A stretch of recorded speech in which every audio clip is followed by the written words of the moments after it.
You're listening to The Shiny Sofa, the official podcast from Latex 24/7, the premier online magazine dedicated to latex fashion news, reviews, and interviews. Hello, and welcome to episode 16 of The Shiny Sofa.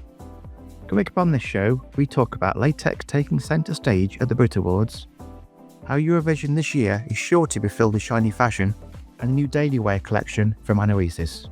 And joining us today is owner of Rose Noir Designs, Rose.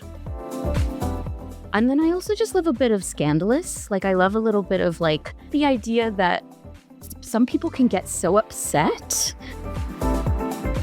So take a seat on the sofa, make yourself comfortable, and don't forget to follow us on Instagram, Twitter, Facebook, YouTube, and of course via latex247.co.uk.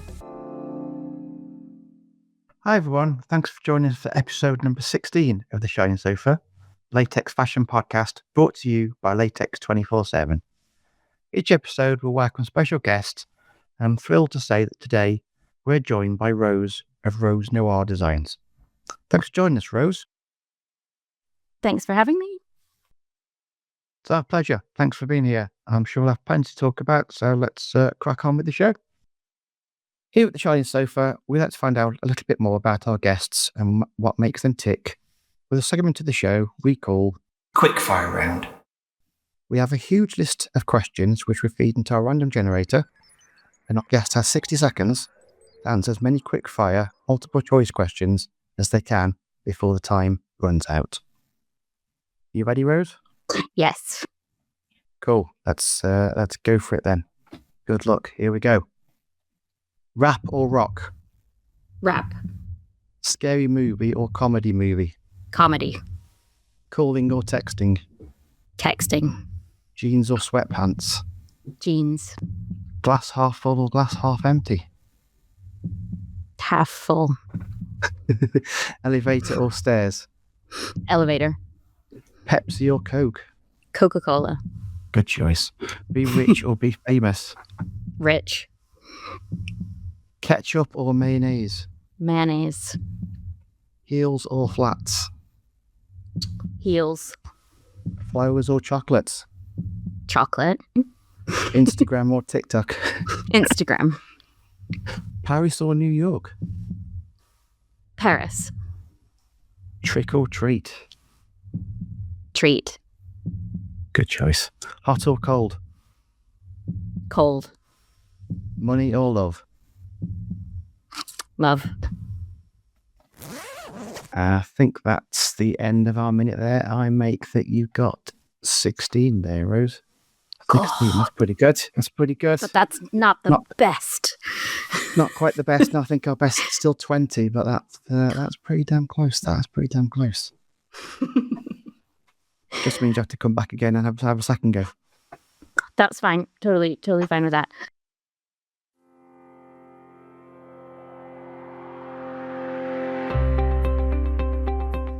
So let's take a look at some of the recent latex clothing and fashion news stories which we featured on latex247.co.uk. First of all, we've got, it wouldn't be a podcast without some sort of red carpet event to discuss, would it? And this time it was the Brit Awards, which were held in Manchester in the UK for the first time. Nice. We saw several celebrities and influencers and so forth wearing garments. Atsuko Kudo featured quite heavily, as is often the case. Yeah. We saw Rachel Chinuri, I hope I pronounced that right, who's a singer-songwriter. She was there in a quite eye-catching blue 50s cup mini latex dress. Yeah, I'm always partial to this because teal and turquoise and aqua are my favorite color. So, and I think I love that this one, she looks really bold and is standing out. So I thought this was really great on her. Yeah, definitely very bold, and that little green detailing around the cups and everything. Yeah. Clearly designed to draw the eye, but it just adds a little something extra to it, I think, and she looked absolutely fantastic. We then saw Paige Cole, who is makeup and hair artist who's worked on series such as Doctor Who. She was there also in Atsuko Kudo. This time it was a long flowing gown skirt and Victorian corset. She just looks looks incredible, and that's proof there that all black latex can just look like $1 million, can't it? It really can. Oh yeah, it's super super classy and dramatic. I think the kind of designer maker side of me is that I do wish it wasn't black, just because there's so much detail in that corset, and it doesn't stand out as much as I'm like, oh, I really want to be able to appreciate all of those details, and that's one of the only downsides to black, is I think you don't necessarily see all of the effort that's gone into it. I watched the Instagram video of her trying on the dresses, and I mean, they all of the options that she tried on were really fabulous. But yeah, I think that's one thing that I'd be hesitant about if something's super super detailed, is that if all the details are black, you don't always get all of the definition there. But no, she looks fabulous and the fit is great. So she definitely. And then finally, we also saw Banksy, drag queen, producer, model, who was wearing a custom outfit from Welsh Cardiff, I believe, based Finley's House, who were the recent recipient of a King Trust award, which I think's phenomenal, really, that a latex designer has been able to win a King's Trust award, and the benefits that brings for their business is great to hear. Really is. Yeah, fantastic. I just think drag queens are fabulous, and I love how kind of bold and daring and kind of willing to be the center of attention they are. So yeah, this look is really fabulous. Yeah, no, it is definitely. It just screamed, "Look at me," didn't it? Which is great to see from latex, without a doubt. We also covered the performances on Portugal's. I'm not going to try and pronounce that name, but Portugal's Eurovision entry show, in which we saw PMV latex basically dressing the entire ensemble, singers, backing artists, and everything in latex. Always great to see something shiny on TV. Always great to see something in the public eye that's recognised nationally. Hopefully they'll get through to the Eurovision, and we'll see it internationally. But yeah. I'm always, whenever I watch Eurovision, I'm always anticipating. I'm being like, who's going to be wearing latex this year? Yes. It is fun, and I really enjoy how much Eurovision pushes the boundaries of fashion and all of that. I actually, so what I'd recommend for people is to watch the video of this, because I think you can see that she is enjoying wearing the outfit, and I think that's the vibe that you really want to capture. And like, some of the photos get it, but I think really to get an understanding of, she feels like a diva, and that's the best bit about the outfit, I think, is that how she feels in it, and you can tell from how she's moving and how she's using it and stuff. So. Yeah, definitely. Yeah, we spoke to a designer at PMV Latex for this article, and that definitely came across, that they both the main singers, I don't think either of them quite expected the sort of mass appeal from it, and for people's compliments and things to be as high as they were. They were both extremely made up by the outfits, without a doubt. And then finally, we also covered the latest collection release from Ukrainian-based Anoeses. They have just launched their Latex Daily collection, which I think is phenomenal.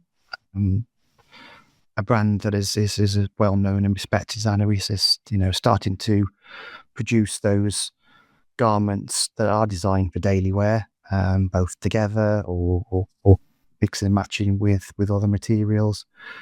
It's fantastic.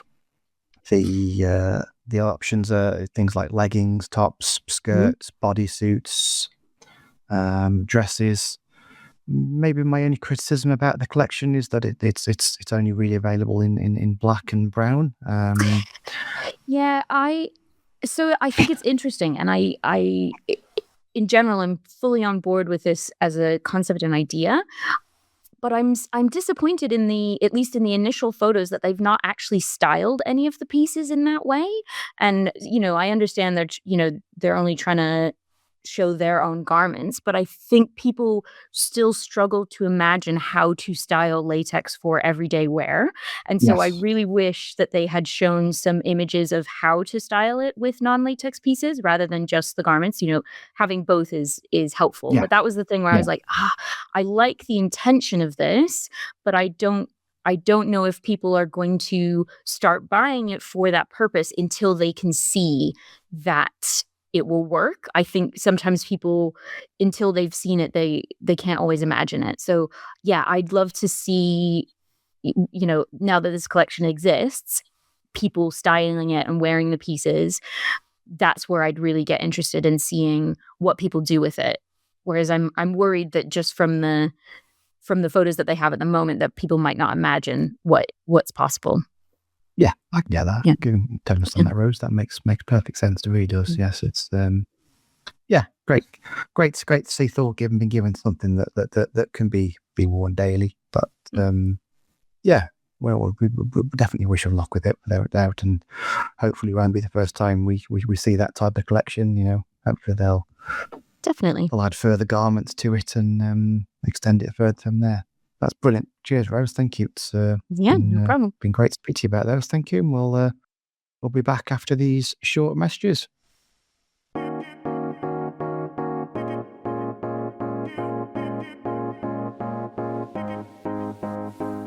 The popularity of latex fashion has grown exponentially in the last few years alone, with its rich and dynamic approach to clothing, a wide variety of styles and choices, and an ever-growing belief in itself that fashion should be sustainable and open to all. There has never been a better time to celebrate this diversity and community. Welcome to the Latex Fashion Awards. Bringing together a number of the most talented and highly respected members of the latex clothing industry and community, the Latex Fashion Awards will be the industry's only event dedicated solely to the work of those talented individuals and teams who bring imagination and ideas to life. So head over to latexfashionawards.co.uk for all the info, and be sure to follow over on social media. Just search for Latex Fashion Awards. It's time for latex clothing to shine.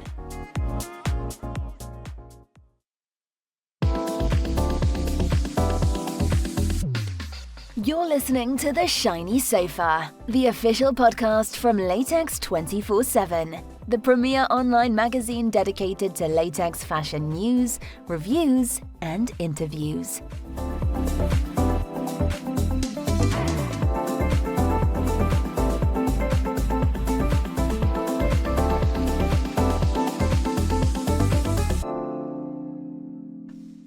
Welcome back to Shiny Sofa, Latex Fashion Podcast, brought to you by Latex 24/7.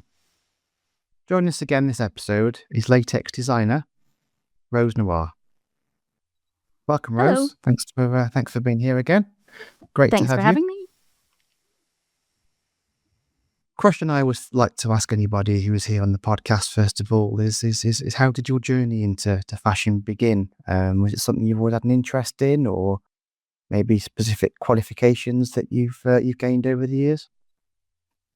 So my interest in clothes in general actually had a lot to do with my grandmother. Okay. She was a collector of Asian textiles and antiques. Wow. And yeah, it was, I mean, her house generally was like a museum.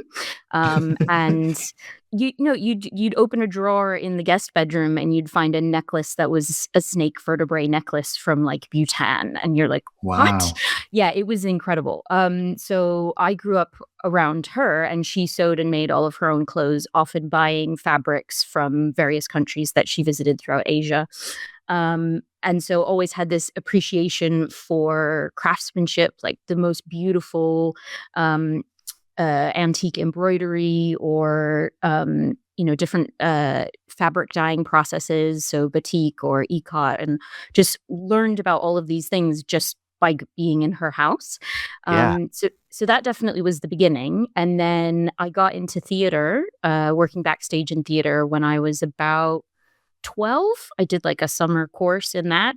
Okay. And yeah, and so absolutely loved theater. And so it was just kind of the combination of those two things, that it was looking at these garments and textiles, and often sometimes researching traditional garments or a certain time period and that sort of thing, and then getting to make things and realize them and see them in real life. So yeah, I started doing backstage stuff in theater, and then I went to a specialist boarding arts high school in the US, and that eventually led to me getting a degree in set and costume design.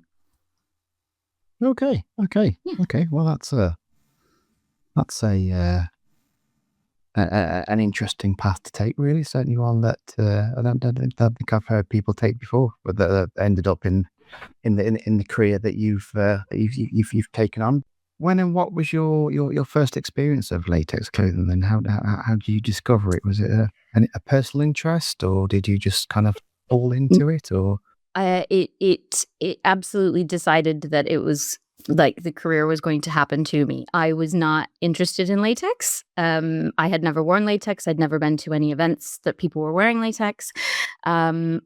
In between set and costume design jobs, I would often be making, since I knew how to sew. And so that would sometimes be private commissions for individuals, or helping make something weird and wonderful for a different show that designer didn't know how to make. And I didn't either, but I was like, sure, I'm willing to try this out and figure it out. Did burlesque costumes for initially friends, and then took commissions on that. So it was always kind of doing the weird and wonderful thing that people didn't know how to make, and I'd just be willing to figure it out. And eventually got asked to make latex, and I was like, oh no, stretch. Oh, I don't think I want to. Oh, what? And then I had 6 months worth of theater work fall through in like a week. And yeah, it was, I mean, that's part of the industry. The show I was on closed early. I didn't get the next show, blah, blah, blah. And it was a housemate actually that I'd just moved in with. And she was like, well, if I buy you the tools and materials, will you make me something? And I was like, okay. I guess that's the universe is pointing me in this direction. I guess I'm doing this now. Yeah. Okay. Yeah. So obviously sat around the kitchen table trying to decide what we should make, and came up with the idea of a straitjacket. Totally, normal first project. And I was like, this is great because all of the seams are straight.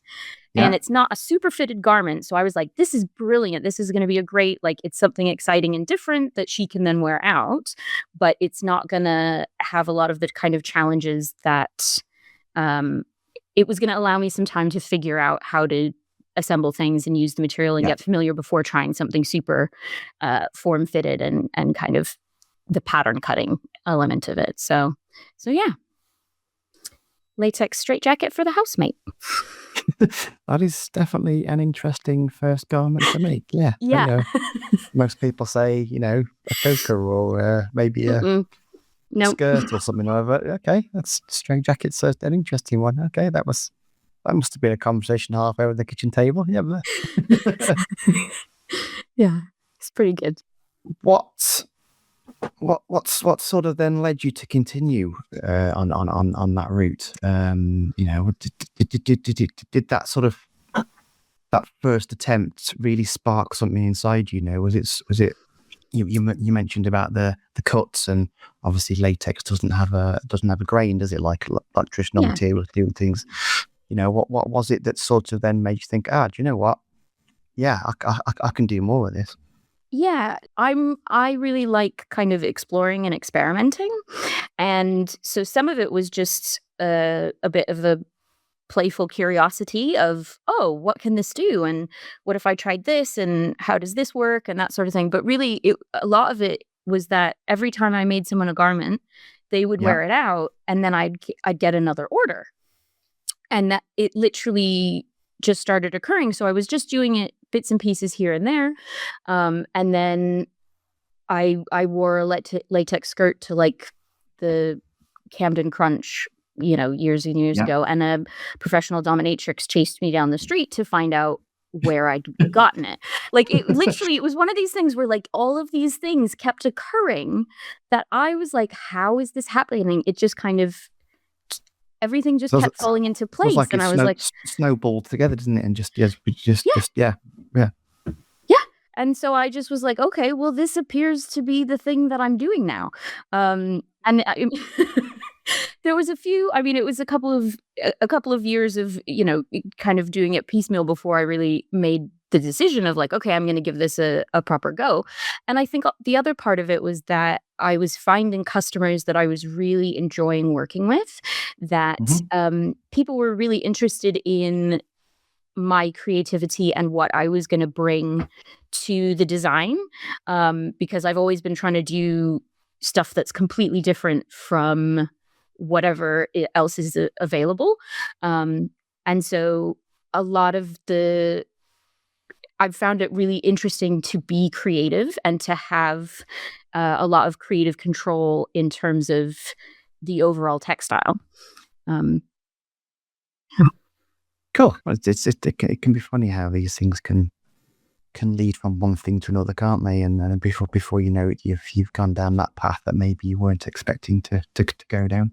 Latex clothing means different things to different people, ranging from maybe the empowering to maybe the outlandish. What does latex fashion mean to you? So I definitely think empowering is a big part of it. But I also think that any garment that really fits someone and is expressing part of themselves, like if it's, I think clothing is very much about creative expression and kind of the outside matching the inside in a certain way. And not that, I also think that we have lots of different aspects of our personality. So it's like, someone might have part of their identity or part of their personality that they want to express through latex that they in other situations don't want to express through latex, or depending on the day. But basically it was that I could find people that I was interested in, that were also interested in me. And it was like, oh, this is a curious situation, and what would I do for this person? And just a lot of it was that I felt like I had really different opinions about the kinds of pieces that I wanted to see. Just going to events and being like, everyone is in black, and I'd wear, a white mini skirt, and I was suddenly the center of attention. And I was like, whoa, this is really interesting that just any kind of variation or differing from the norm, kind of, it was really easy to then stand out and to be kind of unique. And so I think that was just really exciting. So I think there's a lot of fun to be had with fashion in general, not just necessarily latex. But yeah, I think the ways in which I'm able to be creative through it and the types of individuals are also really cool. And then I also just love a bit of scandalous. Like I love a little bit of like, I like the idea that some people can get so upset, and you're like, yes, sometimes latex is incredibly sexual and sensual and in that lane. But I also think it's really interesting to see how disruptive it can be even if it's not something sexualized or anything like that. So I've got like latex bow ties. I'm obsessed with bow ties. I love them. And so I'm like, oh, why couldn't you just wear a latex bow tie to any normal wedding? I think that's really kind of fun. And then only the people, not everyone's even going to realize it's latex. Of course not. No. And I think that's kind of the fun, it's slightly scandalous or slightly playful and mischievous is probably, So empowering, mischievous with a little sprinkling of scandalousness is my favorite bit about latex. Sounds good to me. I suppose I can just kind of thinking back to what you said at the beginning in terms of the theatre work that you did. I imagine the theatre work is very collaborative, isn't it? In wanting to get the right costume for the scene, for the actor to convey some message. Yes. And I suppose in many ways, latex collaborations can be a very similar approach to that, really, can't they? That they are that two-way street and coming up with ideas and portraying that message to people that maybe you wouldn't necessarily get with traditional materials. Yeah, absolutely. And I also think another element that I've always thought about whenever I've done costume design is also playing with people's expectations. So sometimes we expect a certain character to look a certain way or present in a certain way, and sometimes it's fun to play with that. So, like, I did a production of Faust, and all of the devils were dressed in white, and usually, and they were very beautiful women, and they were really quite elegant. And so it's kind of, I think there's something interesting of playing with expectations, and just kind of mixing things up and subverting them and switching them around and seeing what that says and what that communicates.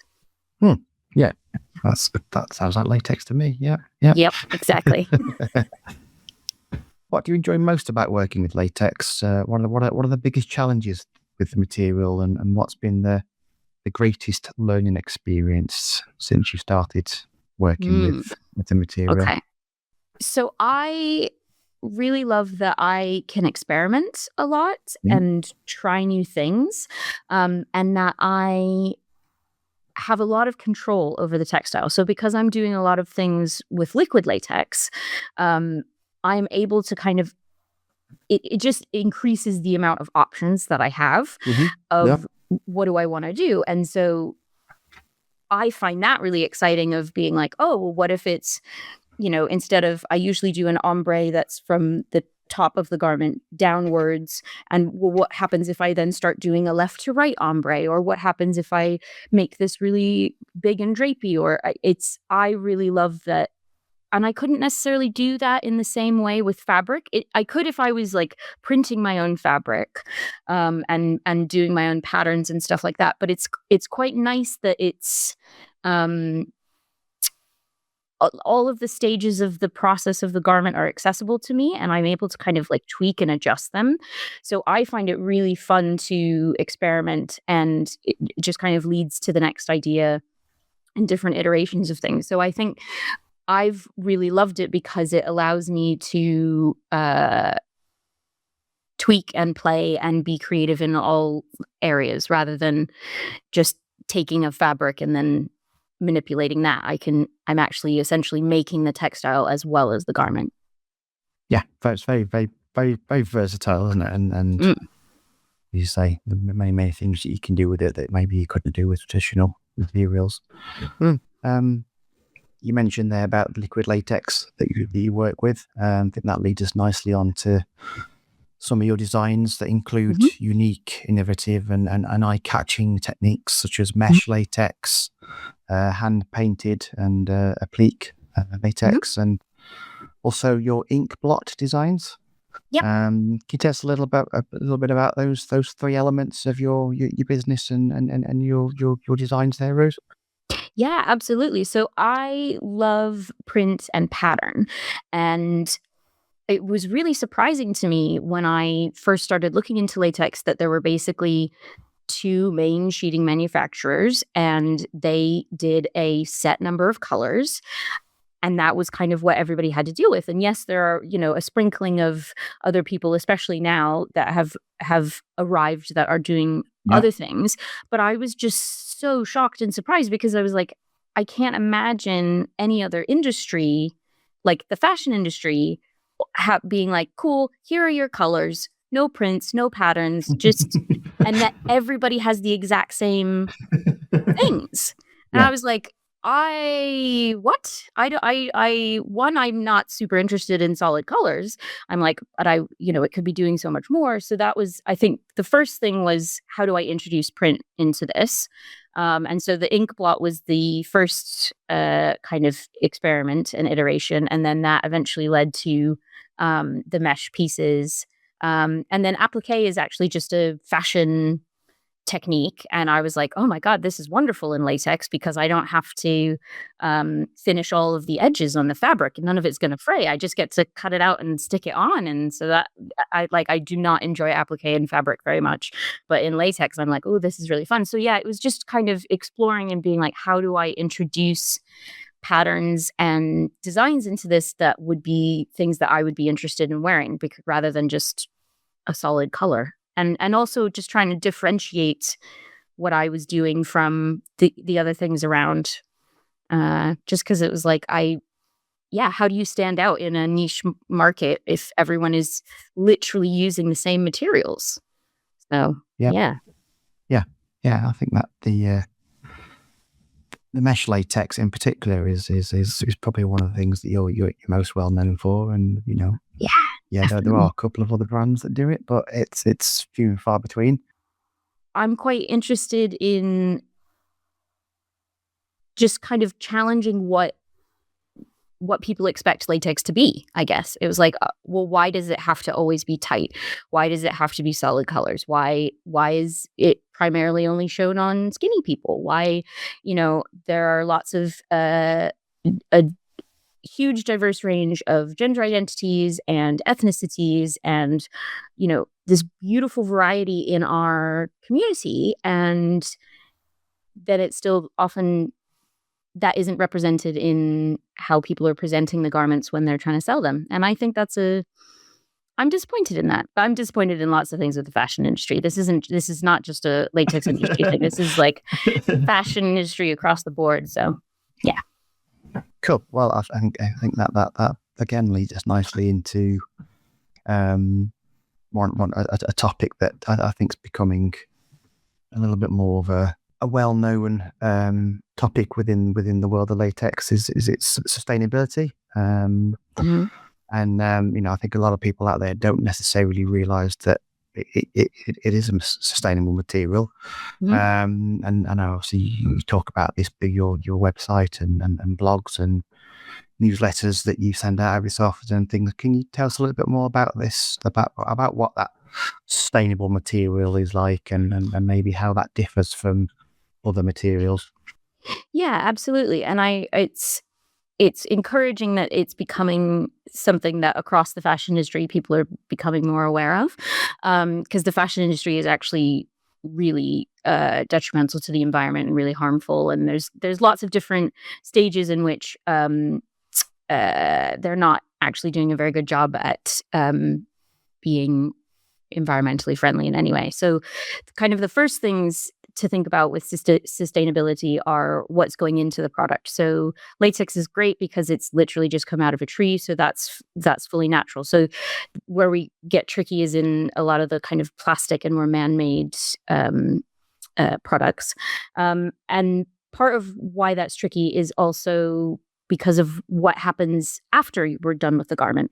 So a lot of times sustainability has a lot to do with waste and how long it's going to take that garment to biodegrade. So that's another reason why latex is really great, is that it is, because it's still a natural material, it is going to biodegrade over time, and it's not just going to be, strangling sea turtles in the ocean for years and years. So part of that is thinking about not just the garment itself, but also the life after we're done using it. And then, like you mentioned about latex not having a grain, that means that you can actually, this is then getting into like niche garment maker nerdity, but it means you can get more, you can get more garments out of the sheet than you could if it was fabric, because with fabric you have to cut on the grain or cross grain, or it has very different effects how you direct the pattern piece on the material, whereas latex, you can cut it out from any direction, so you can actually kind of puzzle piece the patterns right next to each other, and so you're reducing a lot of waste, and then the waste that is created again is biodegradable, so that's good. The problem with that is that I try to keep all of the scraps that are way too tiny, and I'm like, but this could be used for applique, and then I just have more scraps than I have space in the studio. So it's I mean, there's a few problems either way, but I'd rather be more of a tiny piece of latex scrap hoarder than contributing to landfill and hurting the environment in those ways. Sounds good to me. Yeah, it's yeah. Another reason why latex is a fantastic material, without a doubt. Moving on to the customers who get to wear your incredible designs, how important is the reaction of your clients when they experience your designs for the first time, and also what's the best reaction that you've ever received? I mean, the best reactions are always when people really feel like themselves. So I've gender non-conforming people and the trans community are really important to me, and when I've seen people try on something and have a little gender euphoria moment, it's so special to me. It's really beautiful because society really predominantly tells us that our bodies are wrong. The messaging that we're getting is that there's something wrong with us. And so to get to see people put something on and it feel good and it fit them and it really, that, empowering thing, getting to see that is actually magical. And if we lived in a world where I didn't have to charge people money for things, I would absolutely just be making people garments, because watching that is the best reward. So, and similarly, people, I often have on my a market, or when I'm vending and stuff, I deliberately try and have a huge range of sizes so that pretty much anybody could try something on. And that is, again, another moment where people that are like, oh, they don't fit into standard sizing, so they've never been able to try something on before. And then they get to try something on and they feel really excited about it. And that's really magical. Like, a lot of it is like getting to help people feel good about themselves, is really the best, because it's the fashion industry usually makes, I mean, I can speak for myself. When I go and try things on in a shop, it doesn't usually make me feel good about my body. And it's so interesting to me that the usual kind of internalized reaction is like, oh, there's something wrong with me, I'm not the standard size. Whereas like the entire idea of standard sizing is so, it's entirely for the manufacturer and not actually in any way serving the customer. And I could rant about that for way longer than we have time for. So probably best not to get me going on that. But helping people feel good in their bodies is the best thing. Yeah. It's quite amazing, isn't it?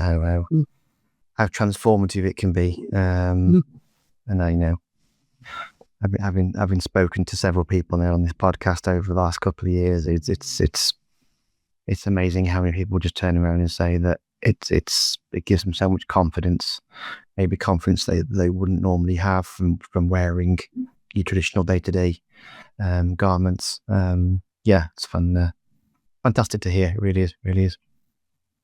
On your website, you use the phrase about bringing latex out of the fetish scene and into everyday fashion.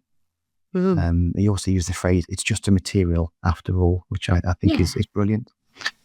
what would you say to anyone interested in taking the plunge? Maybe someone who hasn't worn latex before but has been thinking about it. What would be your biggest piece of advice to that individual? Yeah, I think if possible, to go to some sort of market or event or fair where they can try things on. I think that would be the kind of best thing, because then you can get a feel for the texture. It is a different texture than fabric garments.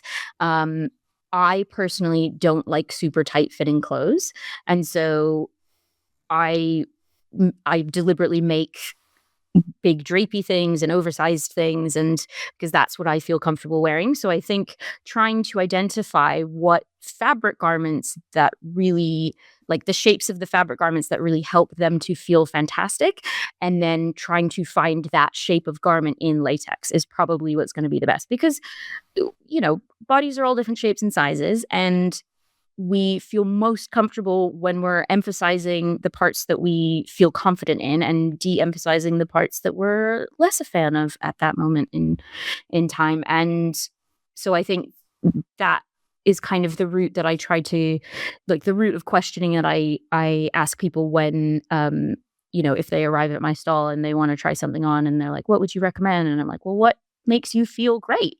And we'll find something that's similar to that is kind of the best way. I don't necessarily think there's going to be one particular garment that's the kind of first thing to try. Yeah, I think trying to find somewhere to try stuff on is probably going to be the most helpful. Yeah, getting the opportunity to speak to somebody as well, isn't it? Getting the opportunity to ask questions. And get that conversation going, rather than just trying to find the answers online and yeah, maybe not necessarily having people with experience. I'd say separates would be the other thing I'd say. So I don't think a catsuit is the kind of first purchase recommendation I would make. No, because I think separates are really interesting because I mix and match them with regular fabric garments or layer them and kind of. So I think separates can be really helpful. Often people are like, oh, I want a bodysuit, or they want a dress, or they want the whole outfit. And I think it can actually be really helpful to buy smaller pieces that you can then mix and match to create an outfit rather than a whole outfit. Yeah, definitely. Versatility, getting that ability to combine, and absolutely great way to start that, definitely, without a doubt. As well as crafting and designing latex garments, as Rose Noir Designs, you also hold regular latex courses, if you do them online and also in person.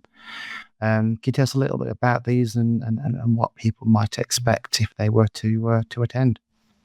Yeah, absolutely. So I offer a few different options for things. So a really kind of accessible beginning one is the repairs course. So people can literally just bring pieces that they already have that are damaged, and I'll teach them kind of the three most common repairs would be closing an existing seam, so it's just come apart at the seam, or a tear, so you've split the garment but no latex is actually missing, and then a hole would be when you've split the garment and then there is actual material that is gone and lost and somewhere, who knows where. And so those are kind of the three most common ones. But kind of getting the more life out of a garment that you already have is also in line with my hopes for sustainability. And also just then, these are not cheap garments. And I want us to be able to get a lot of use out of them, which I think is also why I've been really interested in how do we have latex that the pieces are able to be styled for everyday wear, because it's like if you're spending this much on a garment and you can only wear it at this one specific club on this one specific evening every other month or whatever, I'm like, that's not fun, or in your own house or what you, but I'm like, I think it's fun if we can have these things to use and experiment with and get to showcase more than in just this one tiny little avenue of our lives. And a lot of times, I can wear some of my latex pieces and people don't realize they're latex. So I'm like, oh, that's quite fun and sneaky. So yeah, so repairs is one of my favorite things to teach. And then I teach an intro to latex. So the main part of that class or workshop is usually practicing gluing seams. Because even if you watch a video, there's a lot of kind of intricacies in how much tension you're putting on the latex or how much pressure you're applying or how much glue you're putting on. There's all these kind of tiny details that aren't very easily quantifiable. So it's really helpful if I'm able to show people and then they're able to practice and then I'm able to see what they're doing and kind of make corrections. And then I just find it really exciting because when I started, I didn't know of any latex classes. And so I was just kind of figuring it out myself. And there's a few here and there, but overall, it's very much this kind of like secretive, gated, closed door thing. And I'm like, I tend to think that there's enough space for everyone. And so I'm like, if more people are interested in it, more people are trying it out. I mean, some people come to a class and they realize they're like, wow, this is so much harder than I thought it was going to be. I'm absolutely just going to buy latex and it's actually worth every penny that, and so not everybody that comes to a class is then going to start their own brand. But I think it's interesting.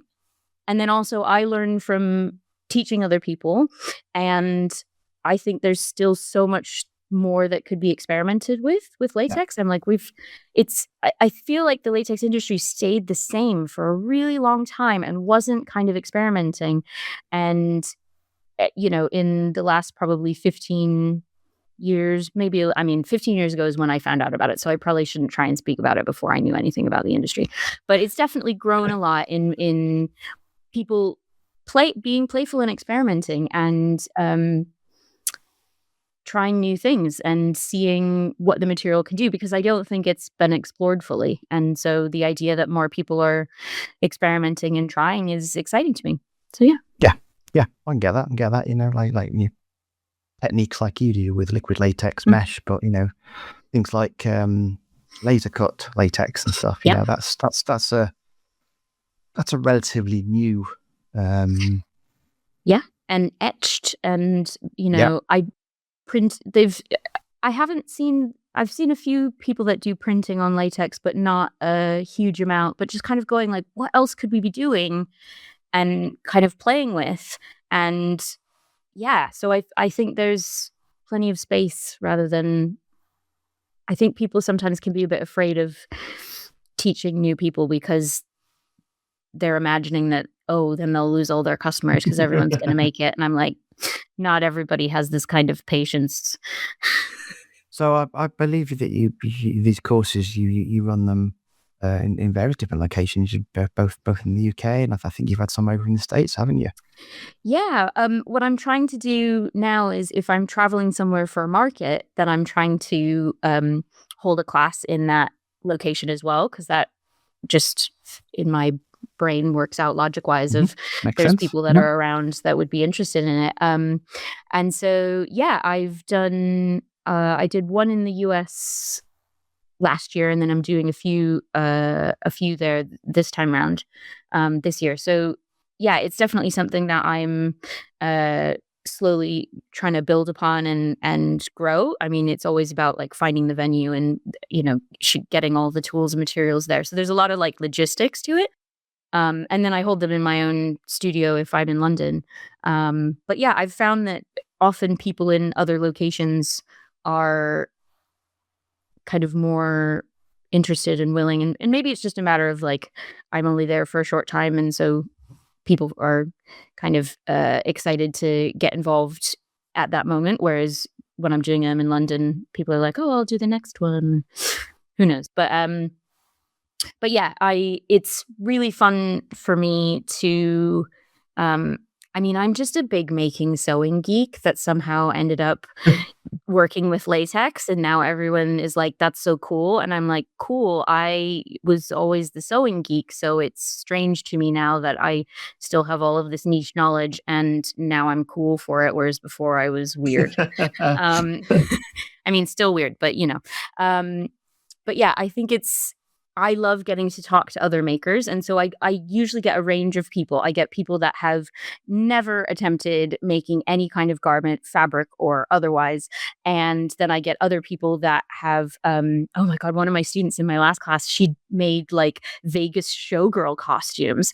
And so was telling me about all of these things that she used to make and all the, and I was like, this is amazing. So there's usually somebody else that's equally as niche sewing geeky knowledgeable as me, and just getting like introducing people to, once you know about the process, then you start having the ideas of like, oh, well, what if I did it like this? And what happens if you did it like this? And why don't you do it this way? And so all of that I think is really exciting. And then I get people that are like, they'll be like model makers, or they'll do a book binder. And so people that are just kind of generally crafty, but in different genres.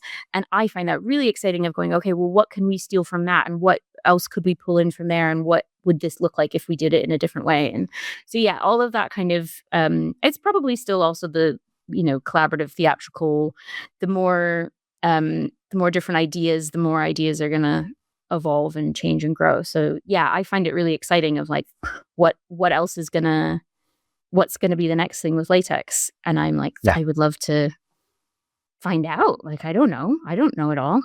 So Awesome. Yeah, I think it's really exciting, and want to encourage people to give it a go.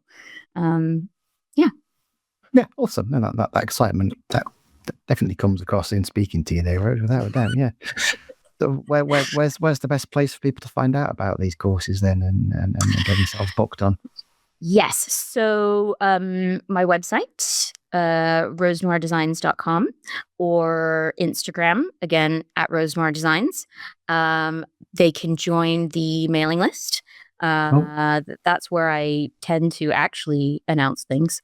I am on social media, but I often forget to like tell people important bits of information. So, we're getting there, slowly but surely. Yeah, if people want to know, definitely the mailing list is the best place to actually get updates about what's happening.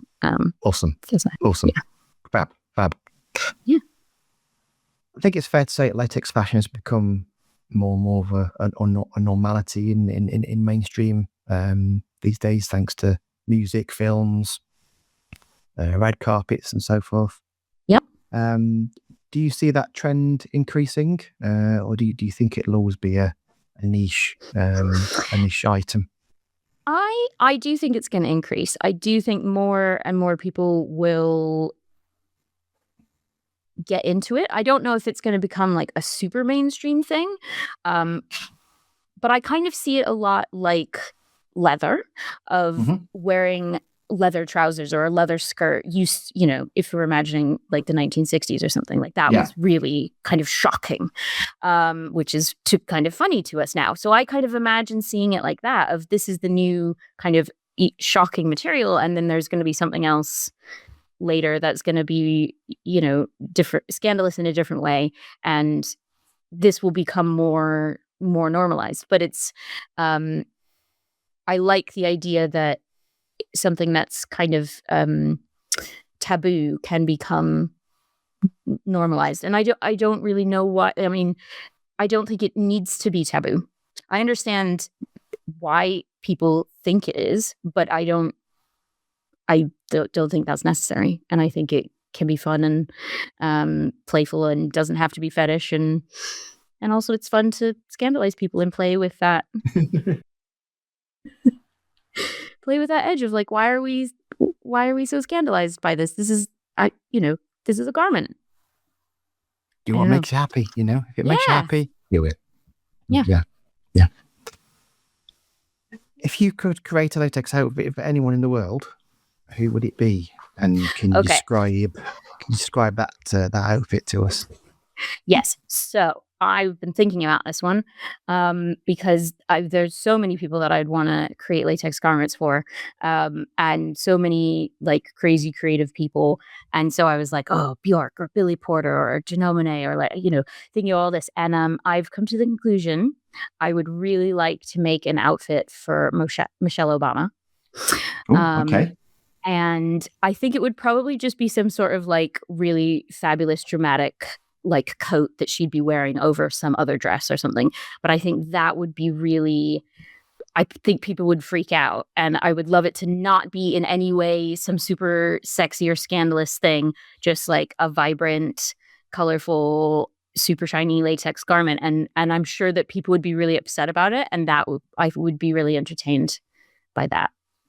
So yeah, kind of, I think that's challenge, if we can challenge and make it more, put it on people where they're gonna, I think if it's kind of like drawing attention to our own discomfort, if we can see why we're uncomfortable about it and then go, well, that's actually a bit silly. This is just a jacket. Like, why are we so upset about this? Like, I think some of that, like drawing awareness to the discomfort is what helps us become more accepting of these things. Yeah. So yeah. Michelle Obama. Okay with that. Good choice. That's somewhat similar to who I would probably like to see most really? dressed. I've always thought that Catherine, the Princess of Wales, would be quite phenomenal to see her. And I think that for the same reasons that I think that would be a real conversation starter. And absolutely. Absolutely. I don't think the Royals would go for it. I feel like Michelle is like, maybe I could convince her. I feel like the Royals would be like, absolutely not in any way. But I feel like Michelle, and especially it's been really interesting to see how her fashion choices have changed since they left the White House. And she has gotten a lot more playful and bold and